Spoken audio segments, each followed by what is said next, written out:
Rise and shine mga ka-RSP, narito na po ang gabay, patnubay, palala at prediksyon ni Master Hans Kuwang ngayong midweek, May 7, 2025.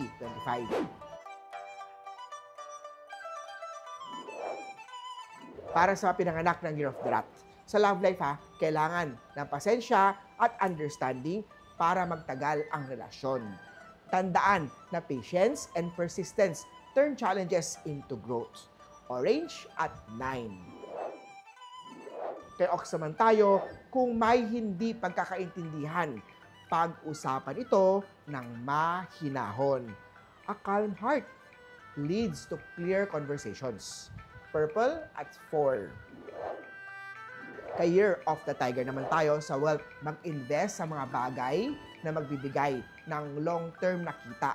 Tiwala lang sa proseso at huwag maiinip. Gray at 7.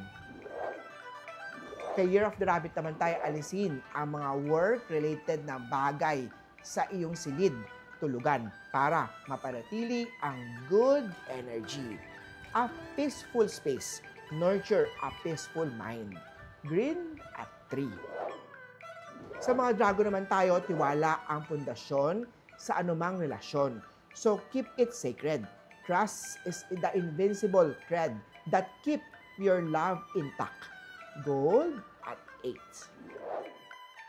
Kay Snake naman tayo, keep in mind na ang relasyon ay mas tatagal kung may pag-aalaga at pag-uunawa, respeto sa isa't isa. Gold at 9. Punta naman tayo kay Year of the Horse, mag-ingat sa mga hindi totoo, matutong makiramdam kung ginagamit ka lang para sa pansarili nilang interests. Yellow at 6. Sa mga Goat naman tayo, maging consistent sa trabaho, pero huwag kang papansin kay boss. Consistency leads to success, but humility wins trust. Pink at 4. Kay Year of the Monkey naman tayo, hindi lang salita kung hindi gawa ang mahalaga. Prove it with action. Hindi yung puro pangako ka na, hindi mo naman kayang tuparin. Blue at 5. Sa mga pinanganak ng Year of the Rooster, iwasan ang selos at pagdududa. Huwag magpadala sa isipan na nalason ng mapait na nakaraan mo. Copper at 2. Eto naman kay Year of the Doggy, minsan na mas mainam ang mabagal.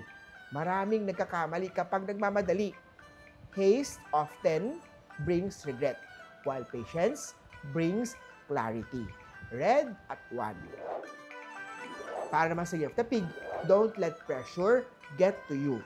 Just do your best and let your work speak for itself. Green at 3.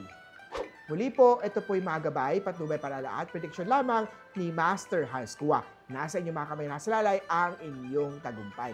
Kaya always be positive at i-claim ang mga swerte, mga ka-RSP.